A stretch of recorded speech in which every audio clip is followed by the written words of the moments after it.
نحمده ونصلي على رسوله الكريم أما بعد أعوذ بالله من الشيطان الرجيم بسم الله الرحمن الرحيم يا أيها الذين آمنوا لا تأكلوا الربا أضعافا مضاعفة واتقوا الله لعلكم تفلحون صدق الله العظيم رب اشرح لي صدري ويسر لي أمري واحلل عقدة من لساني يفقهوا قولي اللهم ثبتنا عند الموت بلا إله إلا الله اللهم وفقنا لما تحب وترضى آمین یا رب العالمین۔ السلام علیکم ورحمۃ اللہ وبرکاتہ۔ میں نے آپ کے سامنے سورہ آل عمران کی رکوع نمبر 14 کی پہلی آیت تلاوت کی ہے، جو کہ آیت نمبر 130 ہے۔ اس آیت میں مال کے حوالے سے اور اسپیسیفکلی سود کے حوالے سے بات چیت کی گئی ہے کہ سود کی وجہ سے انسان ہر وقت اپنے نفع کے بارے میں سوچتا ہے اور اس کو بڑھانے کے حوالے سے سوچتا ہے کہ اے لوگو جو ایمان لائے ہو، یہ بڑھتا چڑھتا سود کھانا چھوڑ دو اور اللہ سے ڈرو، امید ہے کہ تم فلاح پاؤ۔ سود کی وجہ سے انسان کے اندر مال کی ہرس بڑھتی ہے، مال کی محبت بڑھتی چلی جاتی ہے، اور سود لینے والوں میں دو طرح کی خصوصیات پیدا ہوتی ہیں۔ نمبر ایک، ہرس، طمع، بخل، خود غرضی۔ ایک تو اس طرح کی جو بری خصلتیں ہیں وہ انسان کے اندر پیدا ہوتی ہیں، اور دوسری کیٹیگری جو ہے وہ نفرت، غصہ، بغض اور حسد، یہ اس کے دل میں پیدا ہوتی ہیں۔ یہ سود ہے کیا اور اس کا تجارت سے کیا فرق ہے؟ بغیر تفصیل کے اندر جائے اس کا اگر ہم اجمالی جائزہ لیں تو کچھ اس طریقے سے ہے کہ تجارت کے اندر تاجر اپنا مال لگا کر کچھ مال اپنے پاس سے خرچ کرتا ہے، اور خرچ کرنے کے بعد وہ کوئی سامان تجارت اس میں اپنی محنت کا اضافہ کرتا ہے اور اس کو خریدنے والے کے لیے اویلیبل کر دیتا ہے، اور اس کے بعد جب وہ خریدنے والا تاجر سے وہ چیز خریدتا ہے تو وہ اصل مال کے ساتھ ساتھ اس پہ کچھ مزید اضافی رقم بھی وصول کرتا ہے، جس کو منافع کہا جاتا ہے اور جو کہ حلال ہے، کیونکہ یہ اضافی منافع دراصل اس کی اس محنت کی کمائی ہے جو اس نے اس سامان تجارت کو خریدنے والے کے لیے مہیا کرنے کے لیے کی۔ وہ اس کو کہیں سے خرید کر لے کر آیا، اس میں کچھ اضافہ کیا اور اس کو تاجر خریدنے والے کے سامنے لا کر اس کے حوالے کیا۔ اور اس میں دوسری بات تجارت کے اندر کہ تجارت میں خریدنے والا اور بیچنے والا دونوں کے درمیان برابری کی بنیاد پر سودا ہوتا ہے اور اوپن مارکیٹ کے تحت قیمت کا تعین کیا جاتا ہے۔ دوسری طرف سود کا تعلق قرض کے ساتھ ہے۔ قرض دینے والا جب قرض دیتا ہے تو وہ مدت کا تعین کرتا ہے، اور مدت دراصل مہلت ہے اس شخص کے لیے جو قرض لے رہا ہے، جس کے عوض وہ اضافی رقم ادا کرتا ہے۔ اس زائد رقم کا نام اس صورت میں سود کہلاتا ہے۔ اس طرح سود کسی چیز کا معاوضہ نہیں ہوتی، جس طریقے سے تجارت میں وہ کسی چیز کا معاوضہ ہوتی ہے، بلکہ مہلت کا معاوضہ ہوتی ہے، کچھ اس کو وقت ملتا ہے۔ تجارت اگر ہو چکی ہو، کوئی تجارت کی ڈیل ہے جس میں ایک لینے والا اور دینے والا کچھ آپس میں چیز کا تبادلہ کر رہے ہوں اور قیمت ادا کی جا رہی ہو، اور وہاں بھی قیمت کے بدلے اور وقت کے بدلے کچھ اضافہ کر دیا جائے تو یہ بھی سود کے زمرے میں آتا ہے۔ اگر ہم مزید تفصیل میں جائیں تھوڑا سا اس کی، تو سود کے بیسیکلی تین اجزاء ہیں۔ پہلا جز جو ہے وہ اس کا اصل مال ہے کہ اصل مال پر اضافہ۔ دوسرا، اضافے کا تعین کہ یہ کتنے پرسنٹ ہوگا، اور پھر یہ ہے کہ مشروط اس میں وقت کا تعین۔ تجارت میں جو سودا ہے وہ برابری کی بنیاد پر کیا جاتا ہے اور دونوں کو فائدہ ہوتا ہے، خریدنے والا اس کو بھی فائدہ ہوتا ہے اور بیچنے والے کو بھی فائدہ ہوتا ہے۔ جبکہ سود پہ جب قرض دیا جاتا ہے تو جو قرض دیتا ہے اس کو تو سود لینے کی وجہ سے بالیقین نفع ہوتا ہے، جبکہ دوسری طرف جو قرض لینے والا ہے اس کو صرف اور صرف اس اضافی رقم کے بدلے مہلت ملتی ہے۔ اب اگر اس نے یہ قرض اپنی ضرورت کے لیے لیا ہے تو پھر تو یہ مہلت اس کے لیے نافع نہیں ہے، بہرحال اس سے کو کوئی نفع نہیں ہونے والا۔ اور اگر اس شخص نے سود پر قرضہ تجارت کے لیے لیا ہے تو تجارت میں نفع کا بھی احتمال ہے اور نقصان کا بھی احتمال ہے، یعنی دونوں چیزوں کا امکان ہے کہ قرض لینے والا ان دونوں چیزوں میں سے کوئی چیز حاصل کر لے۔ لیکن دوسری طرف سود لینے والا جس نے قرضہ دیا ہے اس کو بہرحال بالیقین منافع ہوگا۔ ایک اور بات جو اہم ہے کہ تجارت میں جب دو، ایک خریدنے والا اور ایک بیچنے والا جب کوئی سودا کرتے ہیں تو تجارت جو تاجر ہے وہ ایک دفعہ ہی منافع وصول کر لیتا ہے، جبکہ سود کے کیس میں کمپاؤنڈ انٹرسٹ ہونے کی وجہ سے قرض دینے والا مسلسل منافع وصول کرتا ہے۔ اگر ہم اس میں تھوڑا سا مزید تفصیل کے اندر جائیں تو جب تک کسی چیز کی جنس ایک ہی رکھی جاتی ہے سود جو ہے وہ اس کا حصہ بن جاتا ہے۔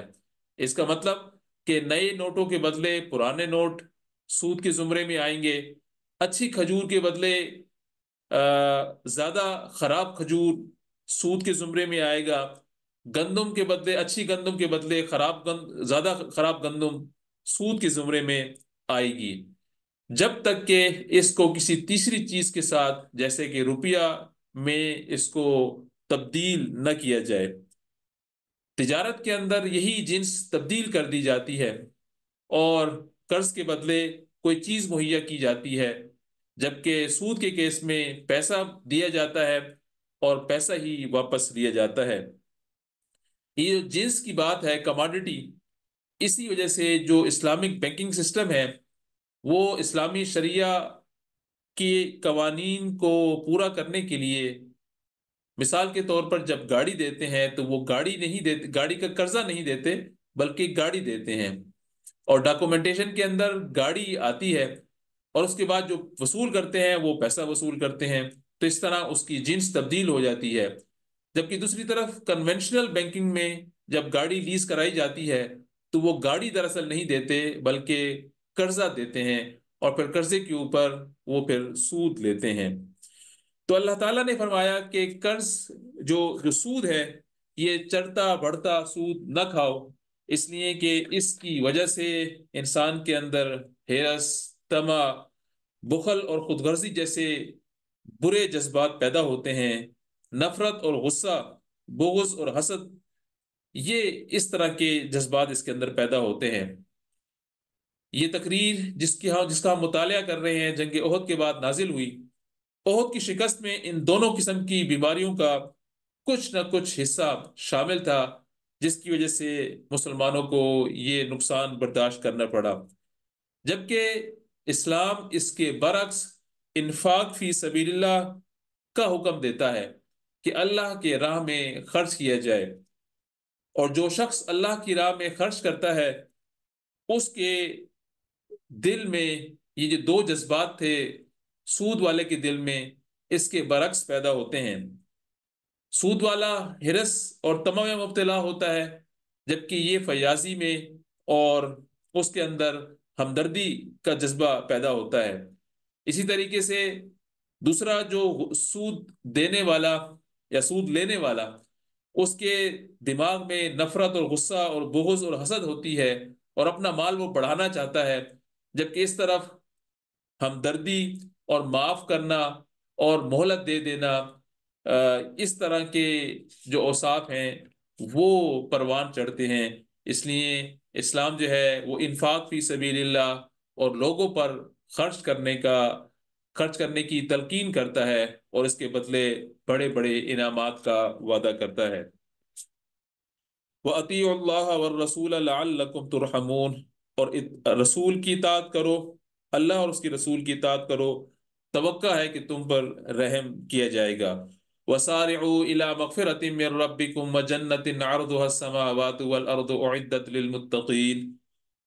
دوڑ کر چلو اس راہ پر جو تمہارے رب کی بخشش اور اس جنت کی طرف جاتی ہے جس کی وسعت زمینوں اور آسمانوں جیسی ہے، اور ان خدا ترس لوگوں کے لیے مہیا کی گئی ہے جو ہر حال میں اپنا مال خرچ کرتے ہیں۔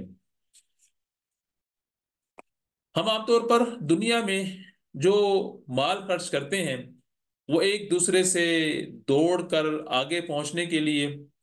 اگر ایک شخص دنیاوی اعتبار سے کسی سٹیٹس کا مالک ہے، اس سے بڑھ جانے کے حوالے سے اپنی کوششیں کرتے ہیں، پھر یہ کوشش ہماری نہ صرف مال بلکہ اولاد کے حوالے سے ہوتی ہے، تعلیم کے حوالے سے ہوتی ہے، اور ہماری ساری زندگی دنیا کمانے، دنیا کو خرچ کرنے اور دنیا کو اپنا موضوع مباحث اور اپنی صلاحیتیں لگانے کے لیے خرچ کرتے ہیں، جبکہ اللہ کا دین اور رسول کی سنت پر اور اللہ کی راہ میں خرچ کرنے کے حوالے سے ہم شاذ و نادر ہی گفتگو کرتے ہیں یا دوسرے کو اس کی ترغیب دیتے ہیں۔ دنیا کے معاملے میں تو بہرحال ہماری ترغیب بہت ہی عام بات ہے کہ اگر مجھے کوئی چیز اچھی لگتی ہے تو اپنے سارے دوست کو بتانے کے لیے کبھی نہیں بھولتا کہ میں نے یہ کام کیا ہے، تمہیں بھی یہ کام کر لینا چاہیے۔ لیکن جیسے ہی دین کی بات آتی ہے کہ میں نے اگر ایک حدیث سیکھی ہے، قرآن مجید کو بہتر پڑھنے سے اور اس کو سمجھنے کے حوالے سے کسی تفسیر کو ایکسپلور کیا ہے، یا اسی طریقے سے دین کے معاملے میں کوئی عمل کیا ہے اور نئی بات پتہ چلی ہے جو کہ پہلے پتہ نہیں تھی، وہ ہم بہرحال اپنے دوستوں سے شیئر نہیں کرتے، اس کو ڈسکس نہیں کرتے، اس کو موضوع بحث نہیں بناتے۔ تو اللہ تعالیٰ نے اس آیت کے اندر فرمایا کہ اصل میں تو یہ بات ہے کہ وَسَارِعُوا إِلَىٰ مَغْفِرَةٍ مِّن رَّبِّكُمْ، کہ تمہیں سبقت لی جانی چاہیے، جلدی کرنی چاہیے اللہ کی راہ میں بخشش کی طرف، اور جو یہ کریں گے ان کو وہ جنت ملے گی جس کی وسعت آسمانوں اور زمینوں جیسی ہے، اور یہ تیار کی گئی ہے ان لوگوں کے لیے کہ الذین ينفقون فی السراء والضراء والکاظمین الغیظ والعافین عن الناس واللہ یحب المحسنین، جو ہر حال میں اپنا مال خرچ کرتے ہیں، خواہ بدحال ہوں یا خوشحال ہوں، غصے کو پی جاتے ہیں اور دوسروں کے قصور کو معاف کرتے ہیں، ایسے لوگ اللہ کو بہت پسند ہیں۔ یعنی اللہ تعالیٰ اس بات کی ترغیب دیتا ہے کہ انسان اللہ کی راہ میں خرچ کرے، لوگوں پر خرچ کرے، اور چھپ کر خرچ کرے یا ظاہر خرچ کرے، اور بدحال ہو تب بھی خرچ کرے اور خوشحال ہو تب بھی خرچ کرے، اور ایسے لوگ اللہ تعالیٰ کو بہت محسن بہت محبوب ہیں۔ اور ان کی کیٹیگری بتائی گئی کہ یہ محسنین ہے اس لیے کہ انہوں نے اپنے کام میں بہتری لے کر آئی۔ وسارعوا الی مغفرۃ کے مصداق کہ اللہ کی راہ میں سبقت لے جانے والے ہیں، کہ انہوں نے ایک سے بڑھ کر ایک دین کے اندر اس کا مقابلہ کیا، اللہ کے حکم کو ماننے میں ایک دوسرے سے مقابلہ کرتے ہیں اور اس طرح وہ خرچ کرتے ہیں۔ والذین اذا فعلوا فاحشة او ظلموا انفسهم ذکروا اللہ فاستغفروا لذنوبهم ومن يغفر الذنوب الا اللہ ولم يصروا على ما فعلوا وهم يعلمون، اور جن کا حال یہ ہے کہ اگر کبھی کوئی فحش کام ان سے سرزد ہو جاتا ہے یا کسی گناہ کا ارتکاب کر کے وہ اپنے اوپر ظلم کر بیٹھتے ہیں تو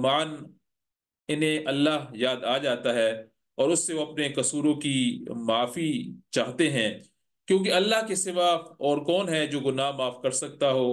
اور کبھی اپنی دانست میں اپنے کیے پر اصرار نہیں کرتے۔ ایسے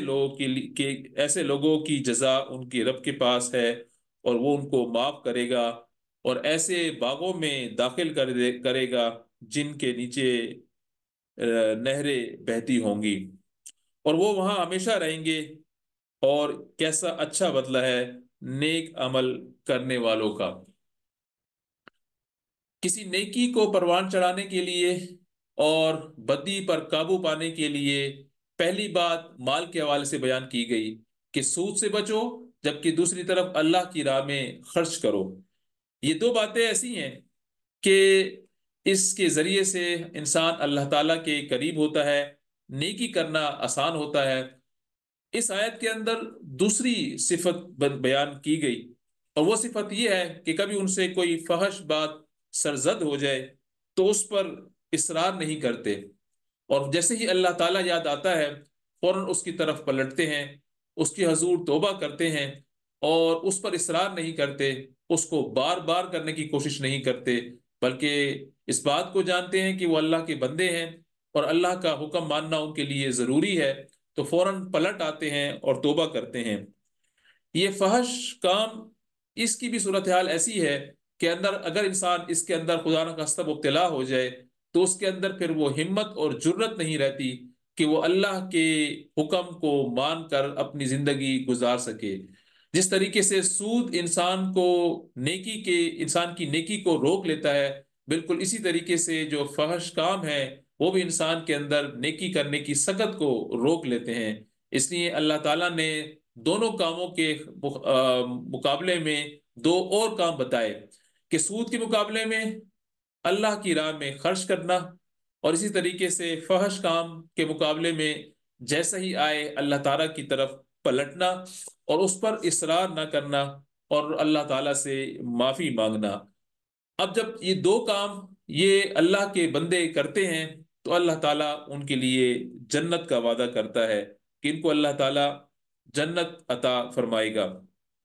قد خلت من قبلكم سنن فسيروا في الارض فانظروا كيف كان عاقبة المكذبين۔ تم سے پہلے بہت سے دور گزر چکے ہیں، زمین میں چل کر دیکھو ان لوگوں کا کیا انجام ہوا جنہوں نے اللہ کے احکام و ہدایت کو جھٹلایا۔ یہ لوگوں کے لیے ایک صاف اور صریح تنبیہ ہے، جو اللہ سے ڈرتے ہوں ان کے لیے ہدایت اور نصیحت ہے۔ قرآن مجید کے اندر اللہ تعالیٰ نے بہت سارے نبیوں کے قوموں کے قصے بیان کیے ہیں، اور ان قوموں کی جو اسپیشلٹی تھی، جو ان کی مضبوطی اور جو ان کا ہنر تھا، اس کو بھی اللہ تعالیٰ نے بیان کیا، اور اس ہنر کو استعمال کرتے ہوئے جب انہوں نے اللہ کی راہ میں اللہ کی بندگی سے حد سے بڑھنے کی کوشش کی تو اللہ تعالیٰ نے ان کے لیے نبی بھیجے، اور جب نبی کی بات انہوں نے نہ مان کر دی تو اللہ تعالیٰ نے ان قوموں کو غرق کر دیا۔ سورہ شعراء کے اندر بڑی تفصیل کے ساتھ 6-8 نبیوں کی دعوت کا ذکر آتا ہے کہ انہوں نے اپنے قوموں کو کیا دعوت دی اور انہوں نے قوم نے کیا جواب دیا۔ اور اس کے علاوہ قرآن مجید کے اندر گاہے بگاہے بہت سارے انبیاء کی امتوں کا ذکر آتا ہے کہ کیسے ان کو تباہ کر دیا گیا جب انہوں نے اپنے وقت کے نبی کی نافرمانی کی۔ اس لیے اس آیت کے اندر اللہ تعالیٰ نے بھی بات کہی کہ یہ اللہ تعالیٰ کا سنت ہے، اللہ تعالیٰ کی سنت ہے کہ جب جو قوم اللہ تعالیٰ کی فرما روائی نہیں کرتی، اس کے حکم پر نہیں چلتی اور وقت کے نبی کے احکامات کو نہیں مانتی، اللہ اس قوم کو مٹا دیتا ہے۔ اور یہ جو قومیں گزر چکی ہیں ان کی تاریخ سے یہ بات واضح ہے۔ اس لیے باقی رہنے والے اور کامیاب ہو جانے والے لوگ تو وہی رہے جنہوں نے اللہ کے نبیوں کی بات کو مانا اور اپنی زندگیوں میں تبدیلی پیدا کی۔ وَلَا تَهِنُوا وَلَا تَحْزَنُوا وَأَنْتُمُ الْأَعْلَوْنَ إِن كُنتُم مُؤْمِنِينَ۔ دل شکستہ نہ ہو، غم نہ کرو، تم ہی غالب رہو گے اگر تم مومن ہو۔ لفظ استعمال کیا گیا وہن۔ وہن ضعف کو کہتے ہیں، اور خسف کا شاک یعنی انسان ایسا بالکل بھوس کی طرح ہو جائے، دل شکستہ ہو جائے، اللہ کی راہ میں اپنے آپ کو، اپنے نفس کو اس بات پر آمادہ نہ کر سکے کہ وہ اللہ تعالیٰ کی بندگی کر سکے، تو فرمایا گیا کہ ولا تحزنوا، کہ ایسا تمہاری کیفیت نہیں ہونی چاہیے۔ ولا تحزنوا، اور ایسا ذوف نہ ہو اور ایسا حزن نہ ہو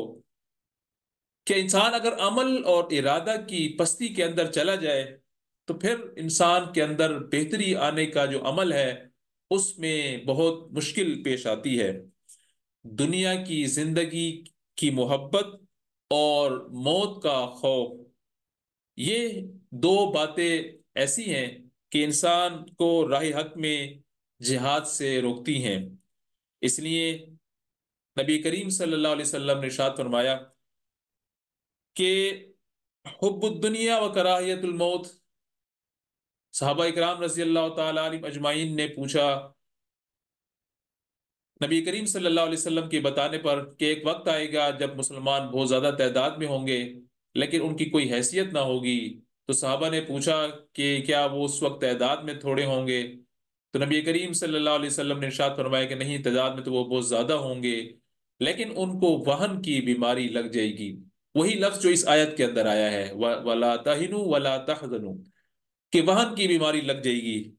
صحابہ کرام رضی اللہ تعالی علیہ مجمعین نے پوچھا یہ وہن کیا ہے؟ تو اللہ تعالیٰ کے نبی نے فرمایا حب الدنیا و کراہیت الموت، دنیا سے محبت اور موت سے کراہیت۔ جب انسان دنیا کے اندر اتنا زیادہ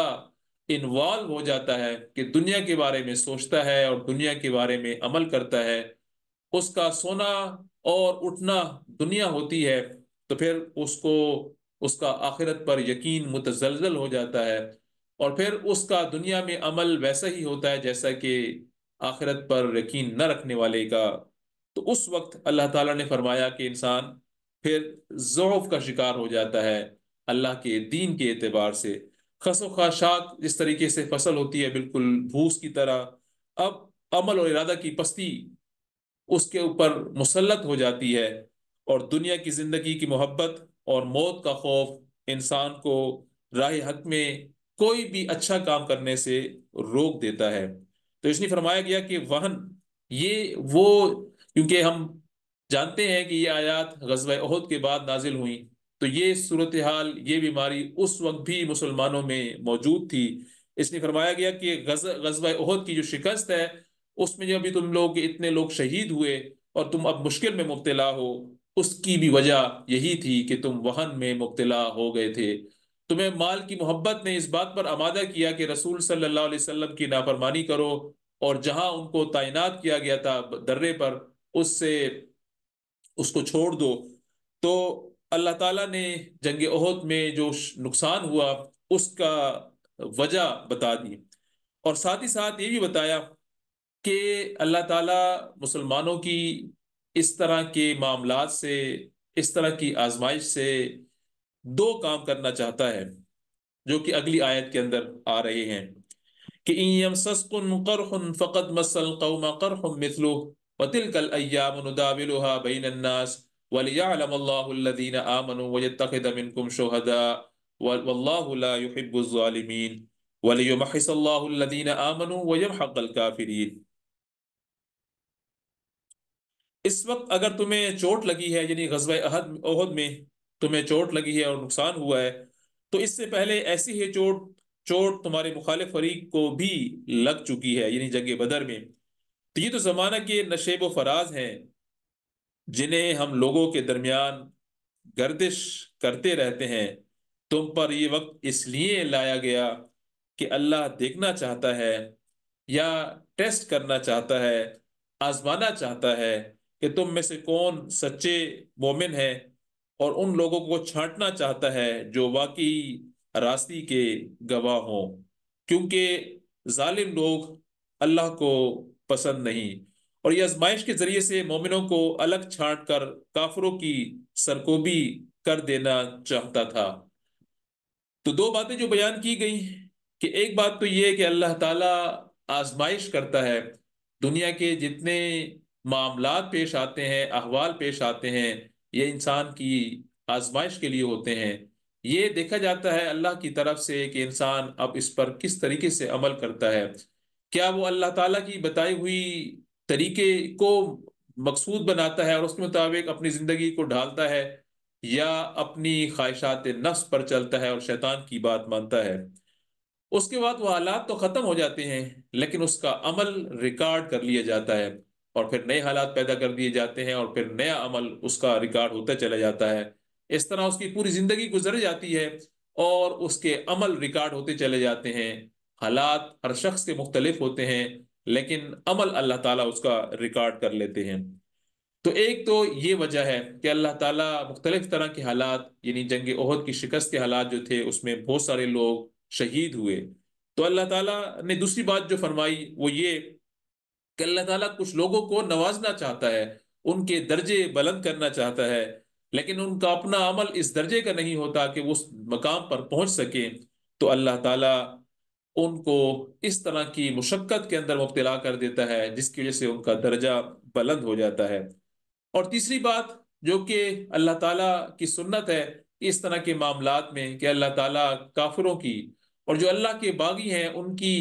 اس طریقے کی آزمائش سے ان کی سرکوبی کرنا چاہتا ہے، ان کی جو جڑ ہے وہ کاٹ دینا چاہتا ہے۔ ام حسبتم ان تدخلوا الجنة ولما يعلم الله الذين جاهدوا منكم ويعلم الصابرين ولقد كنتم تمنون الموت من قبل ان تلقوه فقد رأيتموه وانتم تنظرون۔ تو کیا تم نے یہ سمجھ رکھا ہے کہ یوں ہی جنت میں چلے جاؤ گے، حالانکہ اللہ نے ابھی یہ تو دیکھا ہی نہیں کہ تم میں کون وہ لوگ ہیں جو اس کی راہ میں جانے لڑانے والے اور اس کی خاطر صبر کرنے والے ہیں۔ تم تو موت کی تمنا کر رہے تھے، مگر یہ اس وقت کی بات تھی جب موت سامنے نہ آئی تھی۔ لو، وہ اب تمہارے سامنے آ گئی اور تم نے اسے اپنی آنکھوں سے دیکھ لیا۔ جنگ احد سے پہلے مسلمان اس بات سے سرشار ہوا کرتے تھے، جو سچے مسلمان تھے، کہ ہمیں کوئی شہادت کا موقع ملے اور ہم جنگ کے اندر اپنی شجاعت دکھائیں۔ وہ صحابہ جن کو جنگ بدر کے اندر موقع نہیں ملا تھا، تو اللہ تعالیٰ نے فرمایا کہ تمہیں وہ موقع عطا کر دیا گیا ہے، اس کی تم پہلے آرزو کیا کر رہے تھے۔ آ جاؤ اب اللہ تعالیٰ کے آگے اس بات کا ثبوت دو کہ واقعی تم اپنے اس فیل کول کے اندر سچے تھے، اور اس کے مطابق اپنا عمل کرو۔ انسان زبان سے جو کچھ بھی ادا کرے، اگر انسان کے سامنے اس طرح کے حالات پیدا کر دیے جائیں جس میں وہ اس قول کو پھر اس نے پروف کرنا ہو، ثابت کرنا ہو، اللہ تعالیٰ اس قول کو تبھی قبول فرماتا ہے جب اس کی عمل سے توثیق ہو جاتی ہے۔ ورنہ زبان ہلا دینے سے لوگ تو اس بات سے متاثر ہو سکتے ہیں، اللہ تعالیٰ کے نزدیک بہرحال عمل ہی اس بات کی گارنٹی ہوتا ہے کہ وہ اپنے قول میں سچے ہیں۔ اللہ تعالیٰ سے دعا ہے کہ اللہ تعالیٰ ہمیں اپنی جنت الفردوس میں جگہ عطا فرمائے اور ہمیں اپنی آزمائشوں سے بچائے، اور جب آزمائش پڑ جائے تو اللہ تعالیٰ اس پر ثابت قدمی سے اس کو پورا کرنے کی توفیق عطا فرمائے۔ سبحانک اللہم و بحمدک اشہد ان لا الہ الا انت استغفرک و اتوب الیک۔